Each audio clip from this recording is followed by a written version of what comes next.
اعوذ باللہ من الشیطان الرجیم بسم اللہ الرحمن الرحیم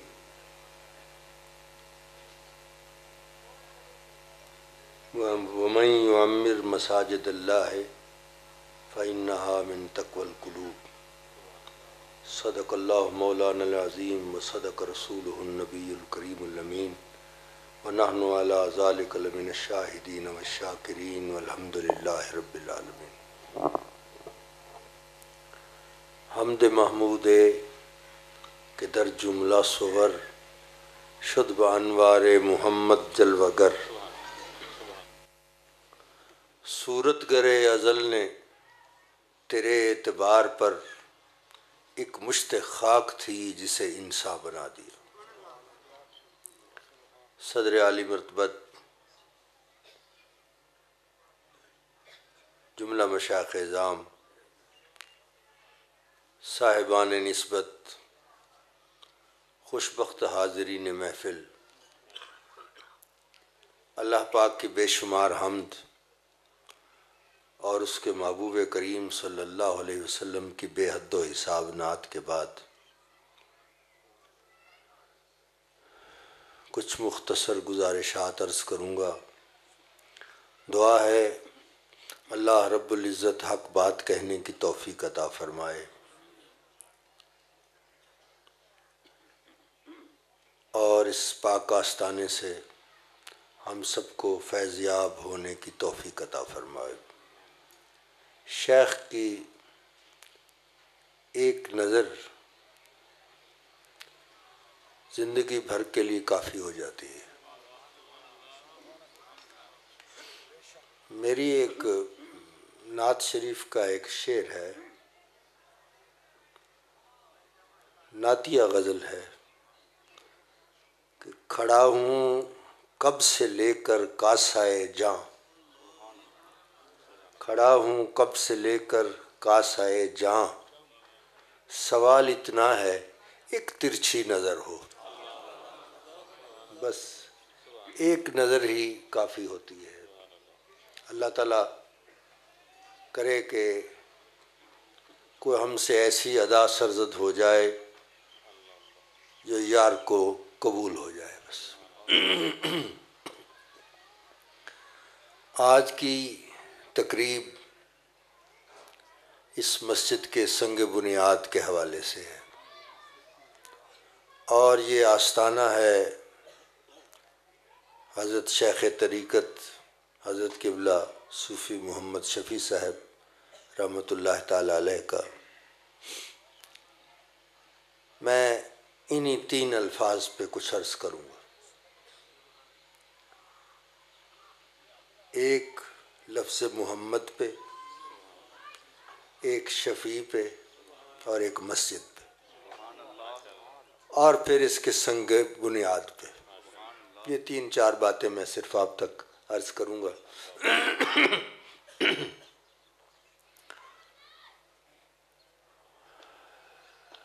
لفظ محمد صلی اللہ علیہ وسلم حضور کا اسم گرامی ہے۔ اس کی خصوصیت یہ ہے کہ یہ عربی لفظ ہے،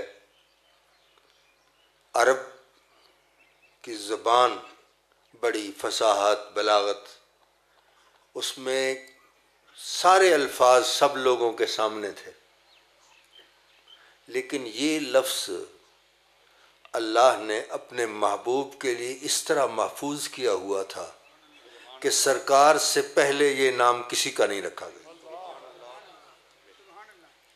یہ صرف سرکار کا نام، حالانکہ عرب کا لفظ تھا، پاسبل تھا، ممکن تھا کہ سرکار سے پہلے بھی کسی کا نام رکھ دیا جاتا، لیکن اللہ نے اس کو اس طرح محفوظ رکھا کہ سرکار سے پہلے یہ کسی کا نام نہیں رکھا گیا۔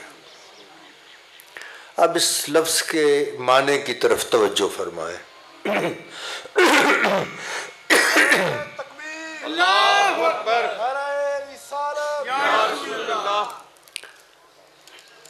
لفظ محمد کا معنی کرنے کے لیے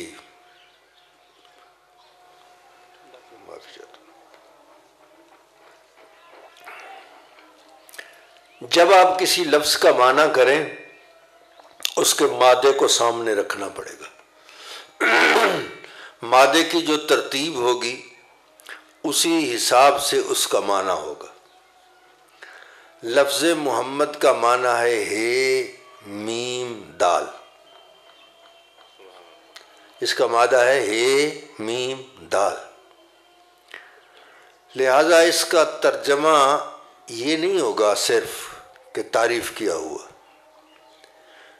جب مادہ ہے میم دال جس کو ملا کر پڑھیں تو حمد بنتا ہے، تو اس کا معنی یہ ہوگا الذی یحمد حمدن بعد حمدن، محمد اس کو کہتے ہیں جس کی ہر حمد کے بعد پھر حمد ہو، پھر وہ بھی حمد ہے اس کے بعد پھر حمد ہو، وہ بھی حمد ہے اس کے بعد پھر حمد ہو، اس کی حمد کا سلسلہ لامتناہی ہو، اس کی حمد کہیں ختم ہونے والی نہ ہو، اس کو محمد کہتے ہیں۔ اور حمد کس کے لیے ہوتی ہے؟ الحمد للہ، حمد تو صرف اللہ کے لیے ہوتی ہے، اور لفظ محمد کا معنی ہے جس کی ہر حمد کے بعد پھر حمد ہو، اور حمد تو اللہ کے لیے ہوتی ہے، تو پھر تب رہین شوق کو کچھ سوجھتا نہیں، اے عشق تو بتا کہ محمد کو کیا کہوں۔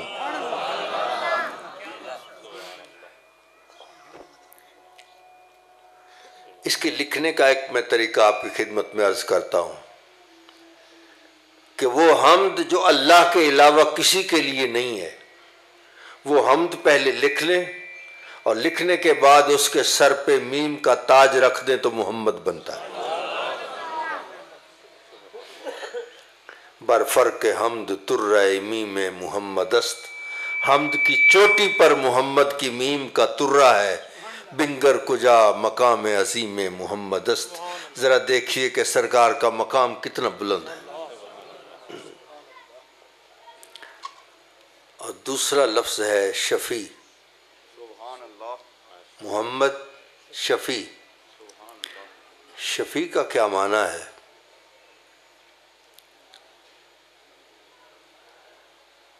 شفیع عربی کا لفظ ہے۔ اگر آپ کے گھر کے قریب ساتھ والا گھر بک رہا ہو، یا آپ کی زمین کے ساتھ والی زمین بک رہی ہو، آپ چاہیں گے کہ میں تمام زیور وغیرہ بیچ دوں، یہ گھر ضرور لے لوں۔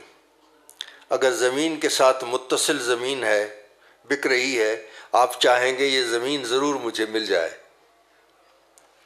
ہر کوشش کریں گے، لیکن اگر مالک آپ کو نہیں دیتا، کسی اور کو دے دیتا ہے، آپ کے تو بس میں نہیں ہے، پھر آپ وکیل سے مشورہ کرتے ہیں کہ کوئی طریقہ ہے کہ یہ زمین مجھے مل جائے، وہ کہے گا ہاں اس کا طریقہ ہے، کیس کر دیتے ہیں، شفا کر دیتے ہیں، اور آپ کا حق فائق ہے، آپ جیت جائیں گے۔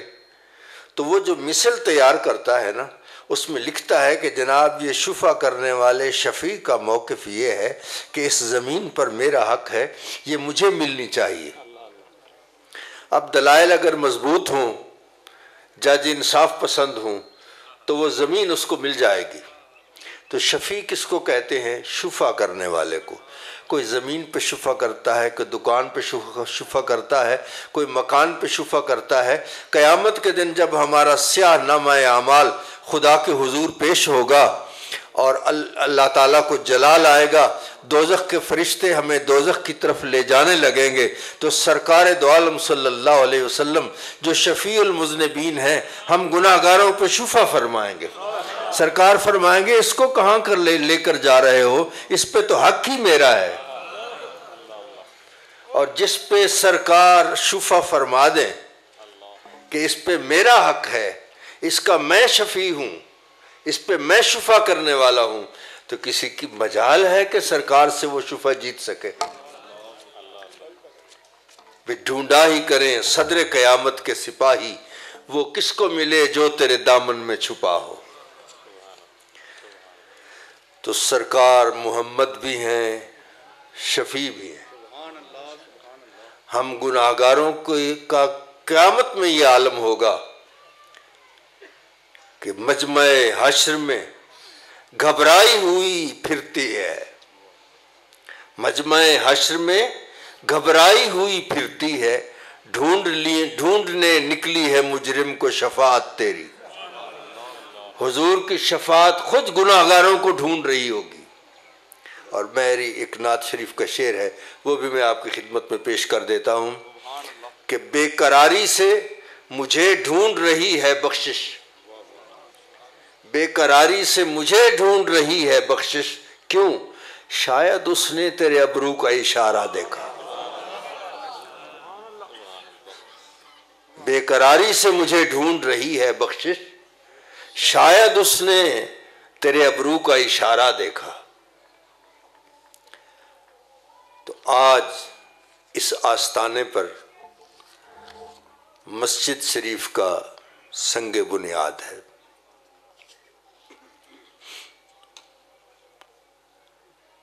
مسجد کس کو کہتے ہیں؟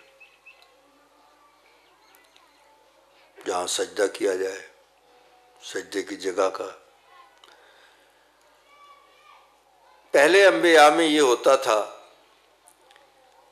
کہ جو مسجد ہے اس کے علاوہ آپ کا سجدہ قبول نہیں ہے، لیکن سرکار کے طفیل یہ کرم ہے کہ مسجد او شد ہمار روئے زمین، ساری روئے زمین سرکار کے مسجد ہے۔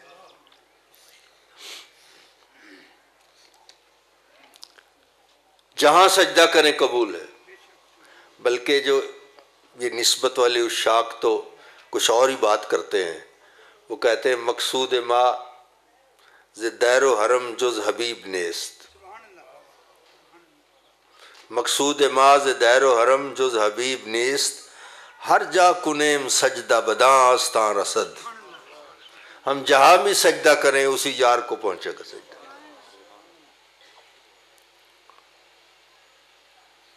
قرآن پاک میں دو مسجدوں کا ذکر ہوا ہے۔ جب سرکار معراج پہ تشریف لے جاتے ہیں تو معراج کو اللہ نے قرآن پاک میں لکھا، فرمایا سبحان الذی اسرا بعبدہ لیلا من المسجد الحرام الی المسجد الاقصی، فرمایا وہ ذات پاک ہے جس نے معراج کرائی اپنے عبد کو کہاں سے کہاں تک؟ من المسجد الحرام الی المسجد الاقصی، مسجد حرام سے لے کر مسجد اقصی تک۔ قرآن پاک میں جو ذکر ہے معراج کا، من اور الہ، شروع ایک مسجد سے اور ختم دوسری مسجد تک۔ معراج ایک مسجد سے شروع ہوئی دوسری مسجد تک۔ اگر ایک مسجد سے دوسری مسجد تک جانے کا نام معراج ہے تو یہ ہم بھی کر لیتے ہیں، ایک مسجد سے روانہ ہوتے ہیں دوسری مسجد تک پہنچ جائیں تو پھر معراج ہو جائے، مگر ایسا نہیں ہوتا۔ کیوں؟ کہ جی وہ تو من المسجد الحرام الی المسجد الاقصی، مسجد حرام سے مسجد اقصی تک جانے کا نام معراج ہے۔ تو ہم کہتے ہیں کہ وہ بھی ہم کر لیتے ہیں۔ وہ کہتے ہیں نہیں جی رات کے مختصر سے حصے میں، ہم نے کہا وہ بھی کر لیتے ہیں، وہاں سے ہم ہیلی کاپٹر پہ بیٹھتے ہیں اور تھوڑی دیر میں ہم مسجد اقصی پہنچ جائیں گے۔ پھر کوئی ہمیں سرٹیفکیٹ دے گا کہ ہمیں معراج ہو گئی ہے؟ کوئی نہیں دے گا۔ کیوں؟ یہ تو سرکار کا خاصہ ہے اور کوئی کر ہی نہیں سکتا۔ تو پھر مطلب کیا ہے من المسجد الحرام الی المسجد الاقصی؟ ہمیں اقصی کا معنی ڈھونڈنا پڑے گا۔ اقصی کا معنی کیا ہے؟ مسجد اقصی۔ آپ کے ہاں جو اوور ہیڈ برج بنتے ہیں جن کے نیچے سے گاڑیاں گزرتی ہیں، ان پہ لکھا ہوا ہوتا ہے حد اونچائی، کسی کی 8 فٹ، کسی کی 12 فٹ، کسی کی 16 فٹ، وہ ہوتا ہے حد اونچائی۔ یہ ہمارے ہاں جو برج بنتے ہیں ان پہ یہی لکھا ہوا ہوتا ہے۔ اور اگر آپ وہاں عرب شریف چلے جائیں، کسی عرب ملک میں، تو یہی مفہوم حد اونچائی وہ لکھا ہوا ہوتا ہے اقصل انتہا، انتہا بلندی کی انتہا، بلندی کی انتہا۔ اس کا مطلب یہ ہے ایک مسجد ہے جو بلندی کی انتہا پر ہے۔ سرکار وہاں تک تشریف لے گئے جس جگہ پہ اور کوئی نہیں جا سکتا۔ مان لیتے ہیں کہ وہ مسجد بلندی کی انتہا پر ہے، تو سرکار کے وہاں تک جانے سے پہلے وہ مسجد تھی، اور مسجد وہ ہوتی ہے جہاں کوئی سجدہ کرتا ہے۔ کیا حضور سے پہلے وہاں کوئی گیا تھا جس نے اس کو مسجد بنایا ہو، وہاں سجدہ کیا ہو، اور پھر حضور اس مسجد تک تشریف لے گئے ہوں؟ ایسا نہیں ہے۔ تو پھر وہ مسجد کیسے بن گئی؟ اب صوفیاء نے اس مسئلے کو حل کیا۔ انہوں نے فرمایا سرکار اس کائنات میں تشریف لائے، آئے کہاں سے؟ وہیں سے آئے تھے۔ جب آئے تھے سجدہ کر کے مسجد بنا کر یہاں تشریف لائے تھے، اور پھر سیر کے لیے وہیں تشریف لے گئے تھے۔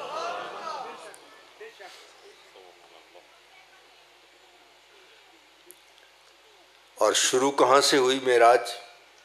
من المسجد الحرام، مسجد حرام سے شروع ہوئی۔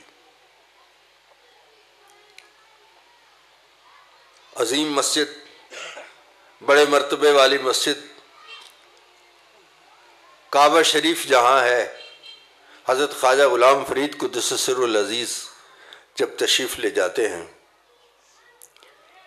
تو وہاں سے جب رخصت ہوتے ہیں تو کافی لکھتے ہیں۔ کعبہ شریف کا غلاف کالے رنگ کا ہے،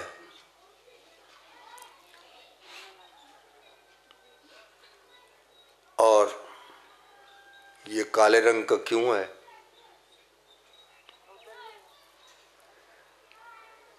فرماتے ہیں عشاق فرماتے ہیں مکہ شریف اور مدینہ شریف میں ترازو مت اٹھاؤ، شان مت تولو، کس کی شان زیادہ ہے یہ نہ تولو۔ حقیقت یہ ہے کہ یہ دونوں دلہنیں ہیں سرکار کی، سرکار دولہا ہیں، یہ دونوں دلہنیں ہیں۔ سرکار نے جب یہاں سے ہجرت فرمائی تو اس نے کالے کپڑے پہن لیے، اور جو پی کے پاس ہے وہ سہاگن کنور کی ہے۔ جہاں سرکار آرام فرما رہے ہیں وہ سہاگن کنور کی ہے۔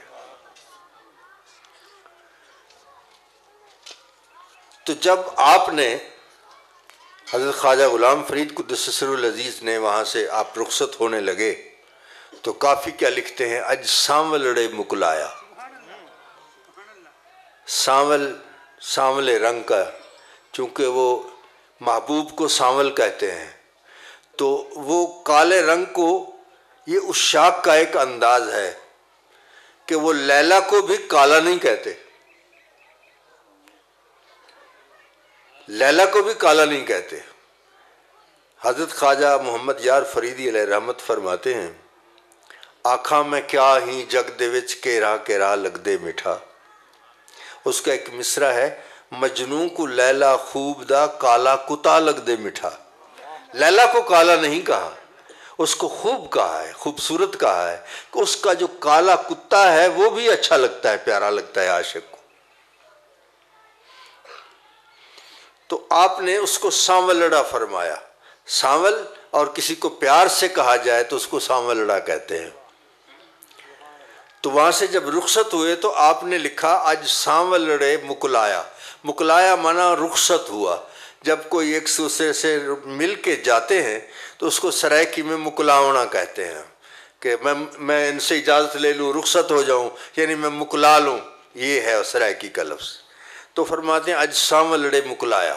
جب اس کی شرح لکھی حضرت خواجہ محمد یار فریدی علیہ رحمت نے تو انہوں نے اس پہ سوال کیا کہ رخصت تو آپ ہو رہے تھے، کعبہ شریف تو رخصت نہیں ہو رہا تھا، مکلانے والا مکلانے والے تو آپ تھے، رخصت ہونے والے تو آپ تھے، اور اجسام لڑے مکلایا کہ کیا کعبہ شریف کہیں جا رہا تھا کہ اس نے مکلایا ہے، وہ رخصت ہو رہا تھا؟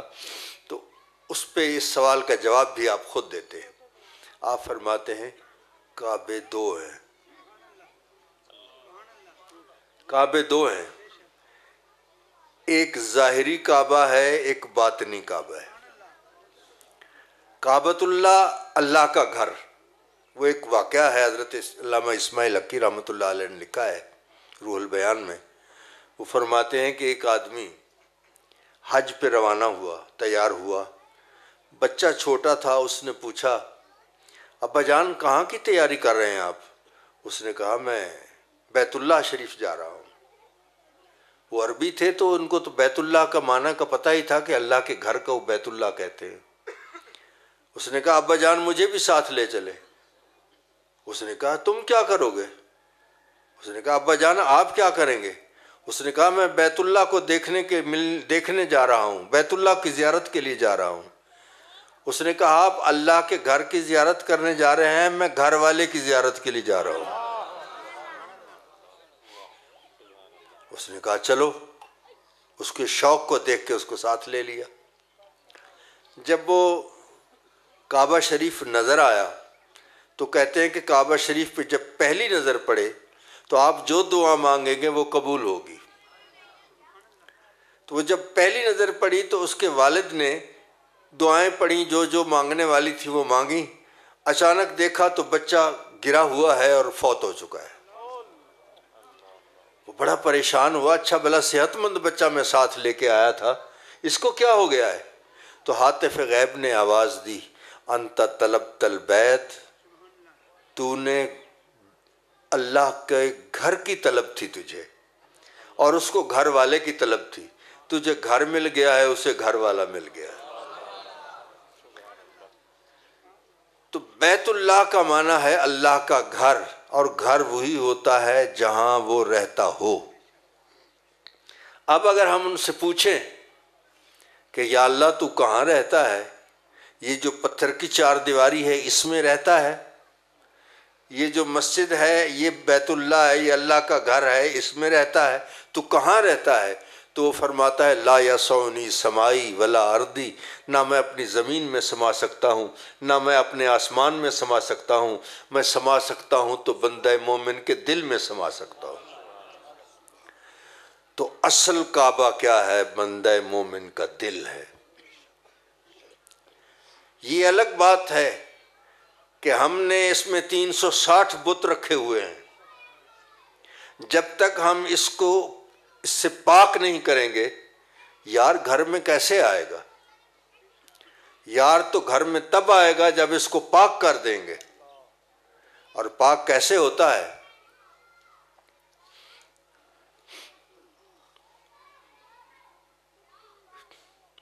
ایک واقعہ قرآن مجید فرقان حمید کا، حضرت ابراہیم علیہ السلام نے عرض کی رب ارنی کیف تحیی الموتی، میرے رب تو مجھے دکھا کہ تو مردوں کو کیسے زندہ کرتا ہے۔ رب کائنات نے فرمایا کہ فخذ اربعۃ من الطیر، سوال رب سے تھا کہ تو مردوں کو کیسے زندہ کرتا ہے، اور جواب میں فرمایا کہ 4 پرندے تو پکڑ لے، یہ کام تو کر، ان کو ذبح تو کر، ان کے گوشت کا قیمہ تو کر، ان کو آپس میں مکس تو کر، ان کو مختلف پہاڑوں پہ تھوڑا تھوڑا تو رکھ، اس کے بعد ان کو بلا، یہ کام بھی تو کر، اور یاتینہ کا سایہ، یہ زندہ ہو کر تیرے پاس دوڑتے ہوئے آئیں گے، یہ آئیں گے بھی تیرے پاس، فرمایا میں ایسے زندہ کرتا ہوں۔ اب بتائیں اس میں اللہ تعالیٰ نے کون سا کام کیا؟ سارا کام بندے نے کیا ہے، لیکن فرمایا میں ایسے زندہ کرتا ہوں کہ جب بندے کا مقام ایسا ہو جاتا ہے تو پھر وہ جو کرتا ہے نا وہ نہیں کرتا، پھر وہی کرتا ہے۔ اس بندے کا مقام ہوتا ہے۔ فرمایا یہ کام تو کر، اس پہ ایک سوال پیدا ہوا. سوال یہ نہیں تھا کہ تو زندہ کو مارتا کیسے ہے، سوال یہ تھا کہ تو مردے کو کیسے زندہ کرتا ہے. تو جواب میں تو کوئی مردہ لایا جاتا اور پھر اس کو زندہ کیا جاتا. یہ کیا ہے کہ زندہ 4 پرندے پکڑے گئے، مختلف پرندے پکڑے گئے اور ان کو ذبح کیا گیا، ان کے گوشت کے قیمہ کیا گیا، مختلف پہاڑوں پہ رکھا گیا. وجہ کیا ہے؟ وجہ یہ ہے اس میں ایک راز پنہاں تھا. کیا؟ کہ یہ جو مردہ دل ہے نا، دل تو اللہ کا گھر ہوتا ہے، اصل گھر ہی یہی ہے. تو اس مردہ دل کو زندہ کرنے کے لیے طریقہ نسخہ اسی میں بتایا گیا ہے. وہ کیا بتایا گیا کہ 4 پرندوں کو پکڑو. وہ کون کون سے پرندے تھے؟ بطخ، مور، کوا، مرغ. بطخ، مور، کوا اور مرغ، یہ 4 پرندے تھے. ہم نے بھی یہ 4 پرندے پالے ہوئے ہیں اپنے اندر. جب تک ان پہ چھری نہیں پھیرو گے یہ دل پاک نہیں ہوگا، اور جب تک یہ پاک نہیں ہوگا یار اس میں دیرا نہیں لگائے گا. یہ 4 پرندے ہم نے کیسے اندر پالے ہوئے ہیں؟ ایک ہے بطخ. بطخ کا کام ہے حرص کرنا. وہ جتنا بھی پیٹ بھرا ہوا ہو وہ چونچ مارتی رہتی ہے کچھ نہ کچھ. ہم بھی اپنے اندر جھانک کر دیکھیں، اگر ہم ایسا حرص کرتے ہیں تو اس کا مطلب یہ بطخ ہمارے اندر موجود ہے. اور کوے کا کام ہے حرام کھانا.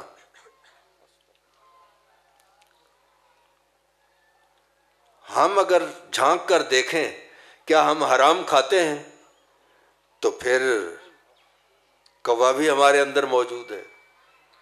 اور مور کا کام ہے تکبر اور غرور کرنا. اگر تکبر اور غرور ہمارے اندر ہے تو پھر بھی ہم نے اس کو بھی پالا ہوا ہے، مور کو بھی پالا ہوا ہے. اور مرغ کا کام ہے بہت زیادہ اس میں شہوت ہوتی ہے. اگر یہ حس بھی ہمارے اندر زیادہ ہے تو اس کا مطلب یہ ہے کہ ہم نے مرغ کو بھی پالا ہوا ہے. تو یہ 4 پرندے تو ہم نے پال رکھے ہیں، اور پھر ہم کہیں کہ یار کیوں نہیں ہمارے پاس آتا، ہمارے گھر میں کیوں نہیں قدم رنجہ فرماتا. تو اس طرح تو نہیں ہوگا. وہ تو پہلے ان کو نکالنا ہوگا، ان پہ چھری پھیرنی ہوگی. لیکن اس پہ چھری کیسے پھرتی ہے؟ عارف رومی فرماتے ہیں کہ نفس نہ تواں کشت جز از ذل پیر. شیخ کے سائے کے بغیر اس نفس کو آپ ختم نہیں کر سکتے. دامنیاں نفس کشرا سخت گیر. اس نفس کش شیخ کے دامن کو مضبوطی سے پکڑ، پھر یہ اس پہ چھری پھر سکتی ہے، ورنہ ان پہ چھری نہیں پھر سکتی. جب ان پہ چھری پھیر دیں گے آپ، یہ اندر پاک ہو جائے گا. اصل بیت اللہ پھر یہی بن جاتا ہے. تو آپ جب وہاں سے روانہ ہوئے حضرت خواجہ غلام فرید قدس سر العزیز، تو پھر اس بیت اللہ نے اس بیت اللہ سے مکلایا، اس سے رخصت لی کہ اب میں جا رہا ہوں، اجازت لے رہا ہوں. تو اصل جو کعبہ ہے، اصل بیت اللہ ہے، اصل جو مسجد ہے وہ یہ ہے. عارف رومی فرماتے ہیں مسجد کو اندرون اولیاء است. وہ مسجد جو اولیاء کے اندر ہے. سجدہ گاہ جملہ استی جا خداست.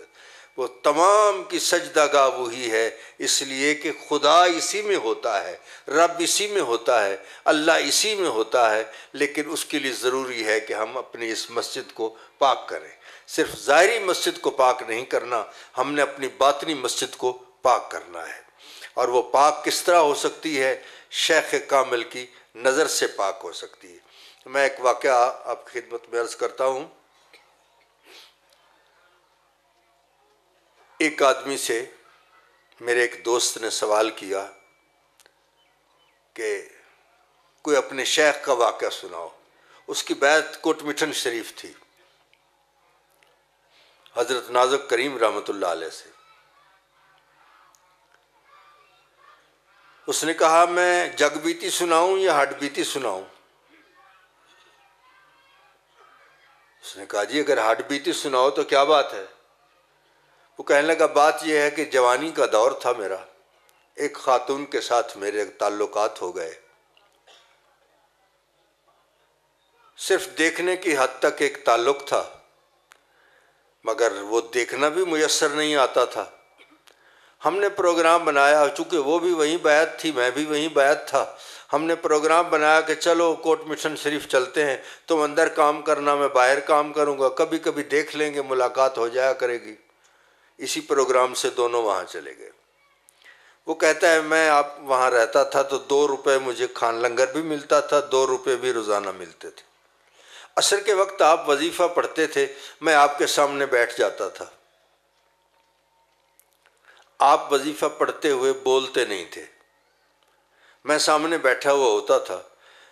ایک دن ایسا ہوا آپ وظیفہ پڑھ رہے ہیں، میں سامنے بیٹھا ہوا ہوں اور مجھے خیال آتا ہے، دل میں خیال آتا ہے کہ لنگر تو سب کے لیے ہوتا ہے، مجھے بھی مل جاتا ہے، یہ جو 2 روپے مجھے مل رہے ہیں اس کی سمجھ نہیں آتی، یہ مجھے کیوں ملتے ہیں؟ یہ سوال ذہن میں آیا، ساتھ ہی اس کا جواب بھی ذہن میں آ گیا کہ شاید آپ یہ سمجھتے ہوں گے کہ یہ بدبخت گھر میں ہوتا، کوئی تغاری اٹھاتا، مزدوری کرتا تو 2 روپے کما لیتا، تو یہ شاید ایسا سوچتا ہو کہ میں یہاں آ تو گیا ہوں لیکن وہ جو مجھے مزدوری میسر آتی تھی وہ تو نہیں نا حاصل ہو رہی، شاید آپ مجھے اس لیے دے رہے ہوں گے۔ جب وہ کہتا ہے میں نے یہ خیال کیا تو آپ نے وظیفہ پڑھتے ہوئے فرمایا ہوں، تو وہ کہنے لگا ابھی میں نے خیال ہی کیا تھا تو آپ نے فرما دیا ہے ہوں، تو پھر جس نیت سے آیا ہوا ہوں وہ بھی تو آپ جانتے ہوں گے۔ وہ کہتے ہیں جب میں نے خیال کیا یہ تو آپ نے فرمایا ہوں، بس وہ کہتا ہے کہ شیخ کی ایک ہوں کرنی تھی، پھر نہ مجھے اس کی خبر رہی نہ اسے میری خبر رہی۔ یہ اندر صاف کرتے ہیں تو اس طرح کرتے ہیں، ان کی ایک ہوں کافی ہوتی ہے، ان کی ایک نگاہ کافی ہوتی ہے، وہ اندر کو صاف کر دیتے ہیں۔ جب اندر صاف ہو جاتا ہے تو پھر یار اس کو اپنا مسکن بنا لیتا ہے۔ حضرت خواجہ محمد یار فریدی علیہ رحمت فرماتے ہیں ہی سینے کو میں کیوں مدینہ نہ آکھاں، جتھاں دم بدم جھوک لیندے محمد۔ آج اس مسجد کا سنگ بنیاد ہے، اس مسجد میں پڑھنے والے، اس آستانے پہ حاضر ہونے والے صرف مسجد میں، ظاہری مسجد میں نہیں آئیں گے، اپنی باطنی مسجد کو ہی پاک صاف کروا کے جائیں گے، کیونکہ یہ شیخ کی نظر ہی ہوتی ہے جس سے اندر صاف ہو جاتا ہے، اندر پاک ہو جاتا ہے۔ اس کی سنگ بنیاد، سنگ کی کیا خصوصیت ہوتی اور سنگ بنیاد۔ اچھا اب جب اس کی بنیاد رکھی جائے گی، وہ پتھر نہیں رکھا جاتا، ہوتی تو اینٹ ہے لیکن اس کو سنگ بنیاد کہتے ہیں۔ کیوں؟ اس لیے کہ پتھر کی ایک خصوصیت ہے، کیا؟ دل میں پوشیدہ تپے عشق بتاں رکھتے ہیں، دل میں پوشیدہ تپے عشق بتاں رکھتے ہیں، آگ ہم سنگ کی مانند نہاں رکھتے ہیں۔ پتھر کے اندر آگ ہوتی ہے، آپ دیکھیں یہ پہاڑوں میں جو آتش فشاں پڑتا ہے، آگ اس کے اندر ہوتی ہے جو باہر نکلتی ہے۔ تو پتھر نے اپنے اندر آگ کو چھپایا ہوا ہوتا ہے، اس دل کے اندر بھی ایک آگ ہوتی ہے، عشق کی آگ ہوتی ہے جس کو شیخ ظاہر کر دیتا ہے، وہ اس چنگاری کو شعلہ بنا دیتا ہے، وہ آگ بھڑک اٹھتی ہے۔ تو اس مسجد کا جو سنگ بنیاد ہے یہ عشق کی آگ پر اس کی بنیاد رکھی جا رہی ہے، عشق کی بنیاد پر ہے۔ علامہ اقبال نے کیا خوب بات کی، اس نے کہا افسوس کی بات ہے کہ عشق کی تیغ جگردار چرا لی کس نے، عشق کی تیغ جگردار چرا لی کس نے، علم کے ہاتھ میں خالی ہے نیام ایسا کی. علم کی کا جو یہ تلوار جو ہوتی ہے نا نیام میں رکھی جاتی ہے، وہ تلوار تو عشق کی ہوتی ہے، یہ نیام علم کا ہوتا ہے. اس علم کے نیام میں عشق کی تلوار کا ہونا ضروری ہے. وہ عشق کی تلوار کسی نے چرا لی ہے. اب جتنے علم والے ادارے ہیں ان کے پاس خالی نیام ہے، ان کے اندر عشق کی تلوار نہیں ہے. یہ وہ مسجد ہے کہ جہاں یہاں جو پتھر رکھا جا رہا ہے یہ عشق کی بنیاد پر رکھا جا رہا ہے. مسجدیں تو بہت بنتی ہیں، ان کی بنیادیں بہت رکھی جاتی ہیں، لیکن خشت اول چون نہد معمار کج تا سریا می رود دیوار کج. اگر وہ پہلی اینٹ ٹیڑھی رکھی جائے تو آسمان تک دیوار چلی جائے تو وہ ٹیڑھی ہو جائے گی. اصل سیدھی دیوار وہی ہوتی ہے کہ جن کی نسبت ان آستانوں کے ساتھ ہو جائے، پھر وہ دیوار سیدھی ہوتی ہے اور اس کی بنیاد عشق پر ہوتی ہے. یہاں جو ہے، یہاں جہاں اللہ والا رہتا ہے اس کی مسجد کی ایک ایک اینٹ سے عشق کی خوشبو آتی ہے، عشق کی مہکار آتی ہے.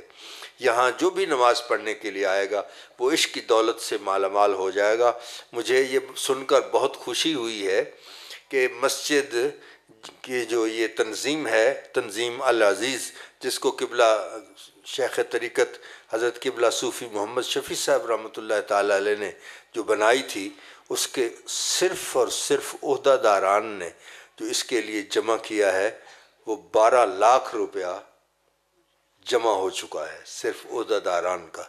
اور امید ہے باقی حضرات بھی اس کے ساتھ بھرپور تعاون فرمائیں گے. اور اس کا جو تخمینہ ہے وہ 5 سے 6 کروڑ تک کا اس کا تخمینہ ہے.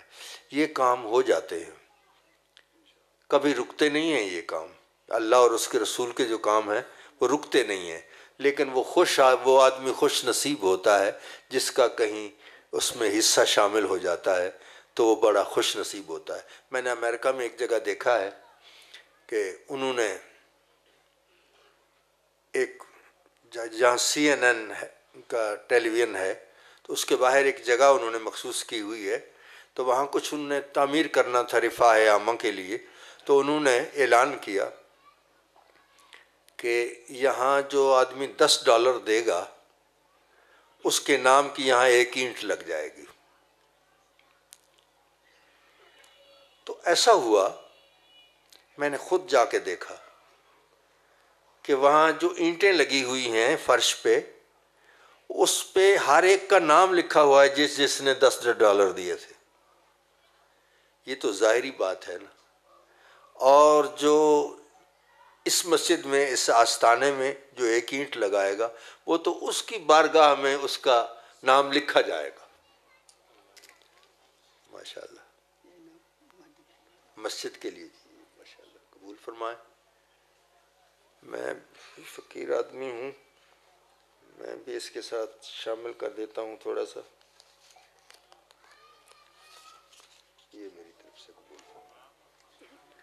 اللہ تعالیٰ سب کو توفیق عطا فرمائے. اللہ تعالیٰ سب کو توفیق عطا فرمائے. یہ علم کا، عرفان کا یہ گھرانہ، یہ مسجد بن رہی ہے انشاءاللہ العزیز. بسم اللہ. ماشاءاللہ ماشاءاللہ.